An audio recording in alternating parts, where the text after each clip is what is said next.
Hello everyone, welcome back to my YouTube channel Simplified Nursing Concept. And today's topic is Therapeutic Communication Techniques. यानी कि आज हम पढ़ेंगे therapeutic communication techniques के बारे में। तो सबसे पहला है active listening. Active listening means to be attentive to what the other person is saying verbally and non verbally. Active listening involves showing interest in what client have to say, acknowledging that you are listening and understanding and engaging throughout the conversation. Active listening का ये मतलब होता है कि जब दो लोगों के बीच में, फॉर एग्जांपल दो लोगों के बीच में कोई कम्युनिकेशन हो रहा है, ठीक है, बट एक पर्सन कंटिन्यू बोले जा रहा है बट दूसरा जो पर्सन है वो उसको सुन नहीं रहा है, एक्टिवली वहां पे प्रेजेंट नहीं है और वो एक्नॉलेज नहीं कर पा रहा है कि सामने वाले पर्सन ने क्या कहा है। अगर वो उसने सुना नहीं है तो वो समझ भी नहीं पाएगा, अंडरस्टैंड भी नहीं कर पाएगा। थ्रू आउट द कन्वर्सेशन जो दूसरा पर्सन है यानी कि जो रिसीवर है, जिसको जो सेंडर है वो बात बता रहा है, आइडियाज शेयर कर रहा है, इन्फॉर्मेशन शेयर कर रहा है, उसको अटेंटिव रहना है पूरे कन्वर्सेशन के टाइम पे। जैसे फॉर एग्जाम्पल कि कुछ साइंस होते हैं, जैसे हाँ भी बोल सकते हैं या फिर दोबारा भी पूछ सकते हैं उस चीज़ को, तो वहाँ पे उस कन्वर्सेशन के दौरान एक्टिव रहना है। For example maintaining eye contact and receptive non verbal communication, यानी कि आई कॉन्टैक्ट बनाकर रखना है और रिसेप्टिव नॉन वर्बल कम्युनिकेशन जैसे जिसमें वर्ड्स नहीं यूज करने हैं बट इस तरीके से वहाँ पे अटेंटिव रहना है कि सामने वाले पर्सन को फील हो कि आप एक्टिवली उसकी बात को सुन रहे हो। Next is sharing observation. Making observation by commenting on how the other person looks, sound or acts.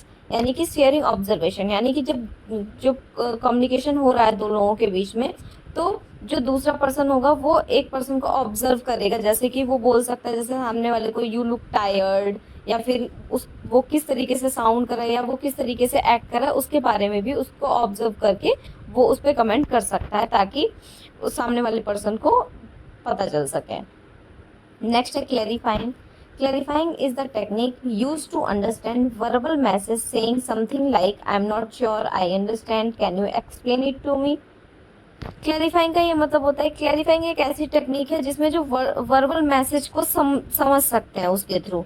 जैसे for example I am not sure that what you mean, could you tell me about that again. जैसे दो लोगों के बीच में conversation हो रहा है but दूसरे पर्सन को वो चीज़ समझ नहीं आई है, ठीक है, तो वो दोबारा से उस चीज़ को बोल सकता है कि मुझे ये चीज़ समझ में नहीं है, आई एम नॉट श्योर, आपने क्या कहा है, मैं उसको अंडरस्टैंड नहीं कर पाया, क्या आप मुझे दोबारा से एक्सप्लेन कर सकते हो। तो इसको बोलते हैं क्लैरिफाइंग। नेक्स्ट है open questions. Open questions encourage clients to express their own thoughts and feelings. How, when, where and what are words with which to begin an open question. For example, what did the doctor tell you about going home? यानी कि open question, openly वहाँ पे आप questions पूछ सकते हो जो भी मतलब आपके माइंड में आ रहा है उस कम्युनिकेशन को स्मूथ रखने के लिए। जैसे डॉक्टर ने कब बोला कि आप डिस्चार्ज कब हो रहे हो, घर कब जा रहे हो, इस तरीके से हम क्वेश्चंस कर सकते हैं। Next is sharing empathy, the ability to understand and accept another person's reality, to accurately perceive feelings and to communicate understanding.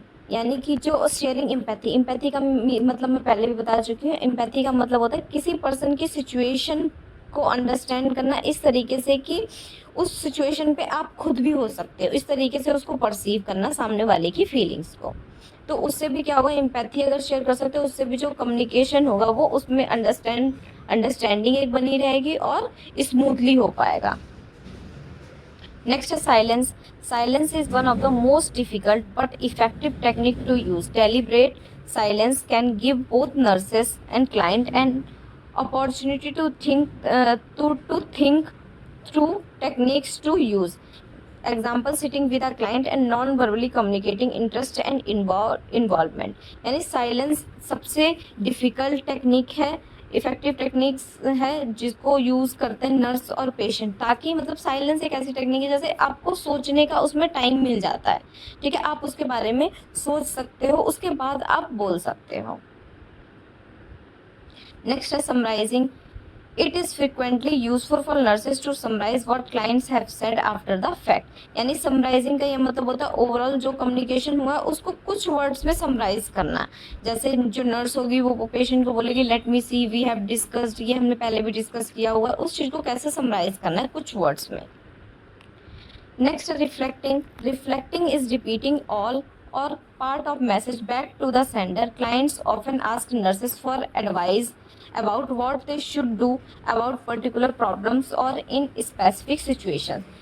यानी कि जो पेशेंट होगा और नर्स के बीच में कम्युनिकेशन हो रहा होगा, जो पेशेंट है वो नर्स को उस मैसेज के बारे में वापस से समझाता है, रिपीट करता है उस चीज़ को, और नर्स से पूछता है कि हम इस सिचुएशन में क्या डिसीजन ले सकता हूँ, तो उससे उसमें उसको हेल्प मिलती है डिसीजन लेने में।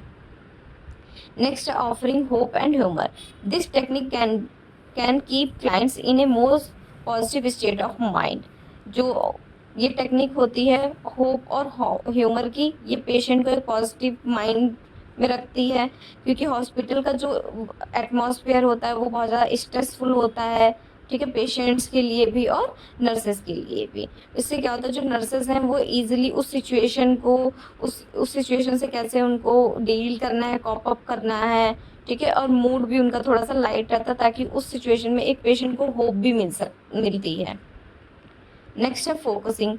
Focusing is a therapeutic communication technique in which the nurse helps a patient concentrate on one important topic और feeling for better understanding and problem solving. यानी कि फोकसिंग थेरेप्यूटिक की वो टेक्निक है जिसमें जो नर्स है वो पेशेंट को हेल्प करते हैं किसी एक पर्टिकुलर टॉपिक या फीलिंग्स पे कंसंट्रेट करने की, फोकस करने की, ताकि वो उसको ईजिली समझ पाए, बेटर अंडरस्टैंडिंग उसकी बन पाए और प्रॉब्लम सॉल्विंग भी हो सके। यानी प्रॉब्लम सॉल्वर जब एक चीज़ पे फोकस करेगा तो ऑब्वियसली उस चीज़ के बारे में वो अच्छे से सोचेगा, फोकस करेगा, देन उस प्रॉब्लम को भी वो सॉल्व कर सकेगा। नेक्स्ट है non therapeutic communication. Communication that is not beneficial or helpful to people. There are several techniques of non-therapeutic communication.